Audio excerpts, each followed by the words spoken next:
जिसका नाम है अवतल दर्पण के सामने विभिन्न दूरियों पर रखी वस्तु का प्रतिबिंब। अवतल दर्पण के सामने विभिन्न दूरियों पर रखी वस्तु का प्रतिबिंब कैसा बनता है, यही इस टॉपिक में हम लोगों को जानना है। तो चलिए देखते हैं कि इस टॉपिक में पहला नंबर टॉपिक क्या है।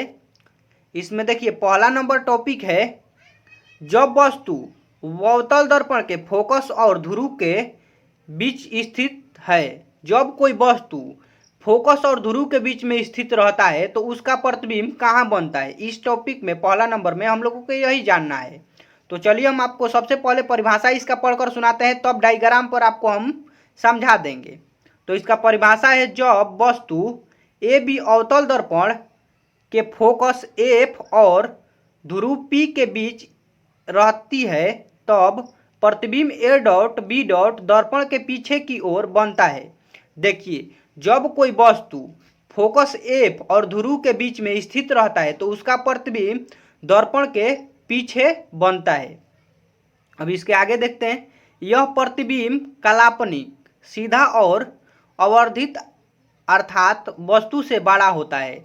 देखिए, ये जो प्रतिबिंब बनेगा दर्पण से पीछे बनेगा और काल्पनिक होगा, सीधा होगा और वस्तु से बहुत ही बड़ा बनेगा। जैसे कि हम आपको डायग्राम में दिखाते हैं। देखिए, यह डायग्राम है, यह अवतल दर्पण है, बाहर से रंजित है तो क्या है, अवतल दर्पण है। और देखिए यहाँ पर ये पोल है, मतलब ध्रुव है, और यहाँ पर फोकस है, और फोकस के बीच में देखिए यह एक वस्तु स्थित है जिसे हम ए और बी नाम दिए हुए हैं। तो देखिए, आपको दो किरण गुजारनी है, एक किरण को फोकस से होती हुई गुजारनी है और एक किरण को सेंटर से होती हुई गुजारनी है। जब ये दोनों किरण इस वस्तु से टकरा कर जाएगी तो दर्पण से परावर्तित होकर यह आ जाएगी, यहीं से परावर्तित होकर आ जाएगी। लेकिन देखेंगे कि यह पीछे दर्पण के पीछे कहीं पर मिल रही है कि नहीं। इधर तो देखिए मिलने का संभावना नहीं है क्योंकि यह फैलती जा रही है। तो दर्पण के पीछे देखते हैं तो देखिए ये यहाँ पर मिल जाएगी, तो इसका प्रतिबिंब क्या होगा, यहीं पर बन जाएगा। यही ए डैश और बी डैश है। तो देखिए, जब ये प्रतिबिंब बनेगा तो वस्तु से बहुत ही बड़ा बनेगा और दर्पण के पीछे बनेगा और काल्पनिक और सीधा रहेगा। आपको इतना याद रखना है। जब वस्तु को हम लोग फोकस और ध्रुव के बीच में रखते हैं तो उसका प्रतिबिंब कहाँ बनता है, दर्पण के पीछे बनता है, काल्पनिक रहता है, सीधा रहता है और वस्तु से बहुत ही बड़ा बनता है। तो आप इतना बात याद रख लीजिएगा। अब इसका अगला नंबर, दूसरा नंबर टॉपिक हम लोग का दूसरा नंबर टॉपिक है, जब वस्तु अवतल दर्पण के फोकस पर स्थित है। जब वस्तु अवतल दर्पण के फोकस पर स्थित रहेगा तो उसका प्रतिबिंब कहाँ बनेगा। तो इसका हम सबसे पहले आपको परिभाषा पढ़कर सुनाते हैं, तब इसका डायग्राम पर हम आपको इसको समझा देंगे। तो चलिए, इसका परिभाषा है, जब वस्तु ए बी अवतल दर्पण के फोकस एफ पर रहती है तब प्रतिबिंब अनंत पर बनता है। देखिए, जब कोई वस्तु फोकस पर स्थित रहेगी तब उसका प्रतिबिंब कहाँ बनेगा, अनंत पर बनेगा। और यह प्रतिबिंब वास्तविक, उल्टा और बहुत ही अवर्धित अर्थात मतलब कि वस्तु से बहुत ही बड़ा होता है।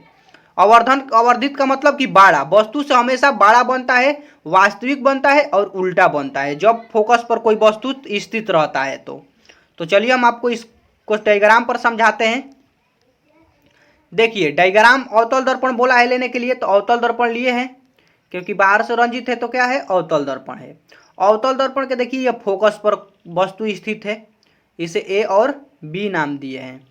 तो ए और बी नाम दिए हैं। तो देखिए, जो आपको हम बताएं कि आपको कहाँ से गुजारना है प्रकाश को, एक आपको फोकस से गुजारना है तो यह फोकस से गुजर रही है और एक आपको सेंटर से गुजारना है, तो दोनों गुजारेंगे। और जब ये वस्तु से टकराएगी तो देखिए ये हर जगह समान है, परिवर्तित होकर भी हर जगह समान है, यह कहीं पर मिलने का संभावना ही नहीं बन रहा है, यह समानांतर है दोनों रेखा। तो देखिए, हम आपको बताए हैं कि प्रतिबिंब कब बनता है, कि जब कोई बिंदु स्रोत से आती हुई प्रकाश की किरण दर्पण से परावर्तन के बाद जहां से आती हुई प्रतीत होगी या जहां पर मिलेगी उसी को हम लोग क्या कहेंगे, प्रतिबिंब बोलते हैं। लेकिन देखिए, यह कहीं से ना आती हुई प्रतीत हो रही है, ना ये कहीं पर मिलने का संभावना है, तो इसका प्रतिबिंब कहाँ बनेगा, अनंत पर। तो अनंत कहाँ होता है, कहीं पर भी नहीं होता है, अनंत कभी आपको मिलेगा ही नहीं, तो अनंत पर इसका प्रतिबिंब बनेगा। और वस्तु से हमेशा बड़ा, वास्तविक और उल्टा बनता है इसका प्रतिबिंब। तो आशा करते हैं कि वीडियो आपको यह समझ में आया होगा। यही था फोकस पर स्थित वस्तु का प्रतिबिंब कहाँ पर बनता है। आप सिंपल में याद इसे रख सकते हैं। हम अब ये हटा देते हैं। क्या है अब हम तो तीसरा नंबर टॉपिक है, जब वस्तु अवतल दर्पण के वक्रता केंद्र और फोकस के बीच स्थित है। देखिए, जब कोई वस्तु को हम लोग वक्रता केंद्र और फोकस के बीच में रखते हैं तो उसका प्रतिबिंब कहाँ पर बनता है। तो पहले हम आपको पढ़कर सुना देते हैं, उसके बाद इसको हम अच्छी तरह से डायग्राम पर समझ लेंगे। तो देखिए, लिखा है, जब वस्तु ए बी अवतल दर्पण के वक्रता केंद्र सी और फोकस एफ के बीच रहती है तब प्रतिबिंब ए डैश बी डैश वक्रता केंद्र और अनंत के बीच बनता है। देखिए, जब किसी वस्तु को हम लोग वक्रता केंद्र और फोकस के बीच में रखते हैं तो उसका प्रतिबिंब कहाँ बनता है, अनंत और वक्रता केंद्र के बीच में बनता है। मान लीजिए वस्तु ए बी है और उसका प्रतिबिंब कहाँ बनेगा, ए डैश बी डैश वक्रता केंद्र और अनंत के बीच में बनेगा। और इसके बाद देखिए लिखा है, यह प्रतिबिंब वास्तविक, उल्टा और अवर्धित अर्थात वस्तु से बड़ा होता है। देखिए, कहने का मतलब है इसका कि जो प्रतिबिंब बनेगा वह प्रतिबिंब वास्तविक होगा, उल्टा होगा और अवर्धित मतलब कि वस्तु से बहुत ही बड़ा प्रतिबिंब बनेगा। जैसे कि इससे हम लोग डायग्राम पर भी समझते हैं। इस यहाँ पर देखिए डायग्राम बनाए हुए हैं। बोला है अवतल दर्पण लेने के लिए। तो देखिए, हम अवतल दर्पण लिए हुए हैं क्योंकि जो बाहर से रंजित रहता है वो क्या होता है, अवतल दर्पण होता है। तो कहाँ पर हम लोगों को वस्तु रखना है, सेंटर और फोकस के बीच में। यहाँ पर देखिए हम लोग वस्तु रखे हैं सेंटर और फोकस के बीच में। इसका नाम है ए और बी, नाम दिए हुए हैं। तो आपको बताए हैं पिछले वीडियो में कि दो प्रकाश गुजारना है आपको। एक प्रकाश को फोकस से आपको गुजारना है, एक प्रकाश को आपको सेंटर से होकर गुजारना है। तो देखिए, यह दोनों प्रकाश जा रही है तो इधर तो मिलने का संभावना ही प्रकट नहीं होता है, क्योंकि देखिए इधर बढ़ते बढ़ते दूरी इन दोनों में बढ़ते जा रहा है। यहाँ पर जितना दूरी है यहाँ पर देखिए दूरी बढ़ते जा रहा है, तो इधर मिलने की संभावना नहीं है। तो इधर देखिए यहाँ पर दोनों मिल जा रही है। तो देखिए, सेंटर के इस साइड, लेफ्ट साइड जितनी भी दूरी होती है वह क्या होती है, अनंत में आती है। तो यह प्रतिबिंब कहाँ बना है, सेंटर और अनंत के बीच में बना है, क्योंकि इधर जितनी भी दूरी होगी क्या होगी, अनंत होगी। और ये प्रतिबिंब क्या होगा, देखिए हम हटा देते हैं, उसके बाद आपको समझाते हैं। देखिए वस्तु कितना छोटा है लेकिन प्रतिबिंब इसका कितना बड़ा बना है। तो हमेशा वस्तु से बड़ा प्रतिबिंब बनता है और यह वस्तु से उल्टा बनता है। देखिए, यह वस्तु सीधा है यहाँ पर, यह प्रतिबिंब उल्टा बना हुआ है। तो आपको अच्छा, आशा करते हैं कि आपको समझ में आ गया होगा। अब इसका अगला नंबर टॉपिक हम लोग देखते हैं। इसका अगला नंबर टॉपिक है 4 नंबर, जब वस्तु अवतल दर्पण के वक्रता केंद्र पर स्थित है। देखिए, जब हम लोग वस्तु को वक्रता केंद्र पर रखेंगे तो उसका प्रतिबिंब कहाँ बनेगा। तो आपको सबसे पहले हम पढ़कर सुनाते हैं, उसके बाद समझा देंगे आपको डायग्राम पर। तो देखिए, लिखा है, जब वस्तु ए बी अवतल दर्पण के वक्रता केंद्र सी पर स्थित है तब प्रतिबिंब ए डैश बी डैश वक्रता केंद्र पर ही बनता है। देखिए, जब हम लोग किसी वस्तु को वक्रता केंद्र पर रखते हैं तो उसका प्रतिबिंब वक्रता केंद्र पर ही बनता है। यह प्रतिबिंब वास्तविक, उल्टा और वस्तु के आकार के बराबर होता है। जो प्रतिबिंब बनेगा वह वास्तविक होगा, उल्टा होगा और वस्तु के आकार के बराबर ही प्रतिबिंब बनेगा। जैसे कि हम आपको डायग्राम में दिखाते हैं। देखिए, यहाँ पर डायग्राम बनाए हुए हैं। ये अवतल दर्पण है क्योंकि अवतल दर्पण में ही हम लोगों को बनाना है। तो बाहर से रंजित है। कहाँ पर हम लोगों को वस्तु रखना है, सेंटर पर। सेंटर पर देखिए वस्तु रख दिए हैं। आपको बताए हैं कि एक प्रकाश को फोकस से गुजारना है और एक प्रकाश को सेंटर से। तो ये देखिए वस्तु सेंटर पर ही स्थित है, तो इससे प्रकाश देखिए यहाँ से जाएगा, तो इससे जाएगा, दर्पण से परावर्तन के बाद इधर मुड़ जाएगा। तो परावर्तन के बाद, मुड़ने के बाद देखिए अब एक प्रकाश को कहाँ से गुजारना है, फोकस से। तो देखिए एक प्रकाश को हम लोग कहाँ से गुजारेंगे, फोकस से। फोकस से गुजारने पर यह भी दर्पण से परावर्तित होकर इस साइड मुड़ जाएगा। और देखिए जब मुड़ जाएगा तो ये दोनों यहाँ पर कट रहे हैं, यहाँ पर कट रहे हैं, तो यहीं पर प्रतिबिंब बनेगा। अब हम आपको दिखाते हैं कि देखिए जितना बड़ा वस्तु है उतना ही बड़ा प्रतिबिंब बना है, और ये वस्तु सीधा है और प्रतिबिंब क्या बना है, उल्टा बना है।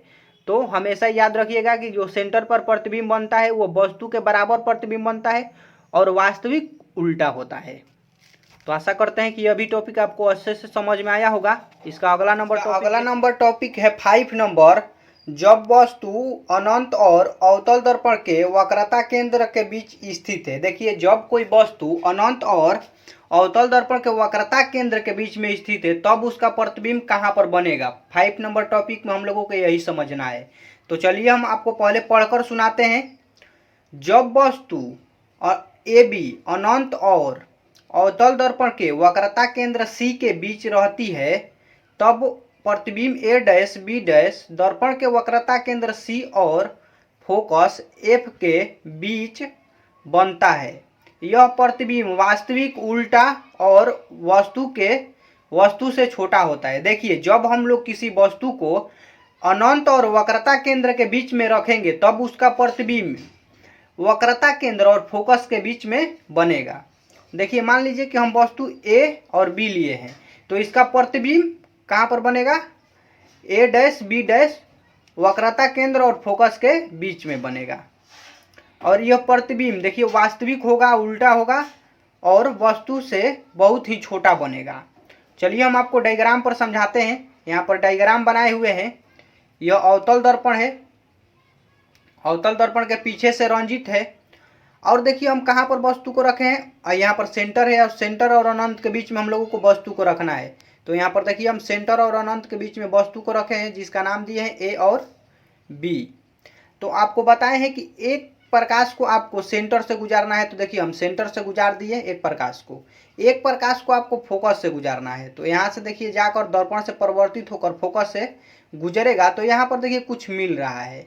जब मिलेगा तो यहीं पर प्रतिबिंब बनेगा, क्योंकि जहाँ पर दो किरण मिलती है या आती हुई जहाँ से प्रतीत होती है वहीं पर क्या होता है, प्रतिबिंब का निर्माण होता है।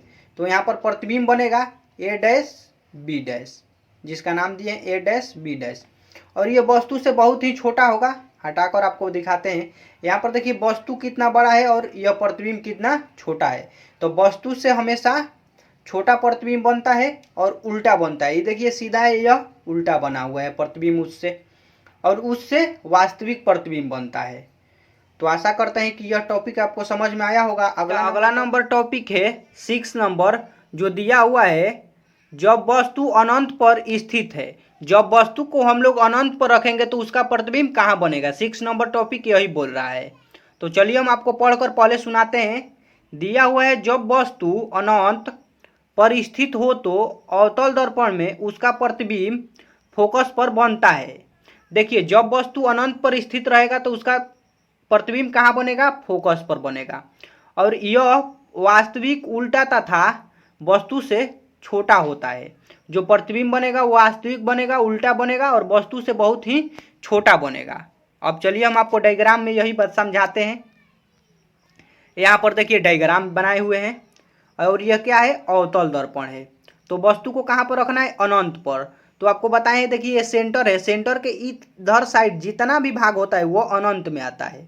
तो अनंत आपको कभी मिलेगा नहीं मिलेगा। तो आप वस्तु कहाँ पर रखिएगा, तो पता नहीं आप कहाँ पर रखिएगा। इसलिए आपको इस डायग्राम को कैसे बनाना है, आपको एक प्रकाश को दर्पण से परिवर्तित कर कर इस साइड ला देना है। और उसके बाद दूसरा जो आपको बताएं कि दो प्रकाश गुजारना होता है। पहला प्रकाश को हम लोग गुजार दिए, दूसरा प्रकाश को आपको ध्रुव से गुजारना है। तो ध्रुव से आपको पता होगा कि जो प्रकाश ध्रुव से गुजरती है वह मुख्य अक्ष के साथ जितना कोण बनाकर आपतित होती है उतना ही कोण दर्पण से परिवर्तन के बाद जब निकलती है तो उतना ही कोण मुख्य अक्ष के साथ बनाती है। कहने का मतलब ये है कि ये दोनों कोण क्या हो गए, आपस में बराबर होंगे। और देखिए ये दोनों किरण यहीं पर मिल जाएगी, और जब यहीं पर मिलेगी तो यहीं पर क्या होगा, वस्तु का प्रतिबिंब का निर्माण होगा। और यह प्रतिबिंब जो बनता है यह क्या होता है, वस्तु से बहुत ही छोटा प्रतिबिंब बनता है और उल्टा होता है वस्तु से और वास्तविक होता है। आपको इतना बात को याद रखना होगा। अब इतना ही टॉपिक हम लोग इस वीडियो में समझने वाले थे, जो कि पूरे समझ लिए हैं टॉपिक। आशा करते हैं कि आपको सभी टॉपिक अच्छी तरह से समझ में आया होगा। और अगले वीडियो में हम लोग पढ़ेंगे, आपको हम बता देते हैं कि अगले वीडियो में हम लोग क्या पढ़ने वाले हैं। अगले वीडियो में हम लोग पढ़ेंगे अवतल दर्पण का प्रयोग कहाँ कहाँ होता है, अवतल दर्पण में प्रतिबिंब का बनना, यही हम लोग अगले वीडियो में देखेंगे। तो इस वीडियो को अगर आपको यह वीडियो अच्छा लगता है तो लाइक एंड सब्सक्राइब जरूर कर दें हमारे चैनल को, और शेयर भी कर दें। वीडियो अंत तक देखने के लिए आपको थैंक यू।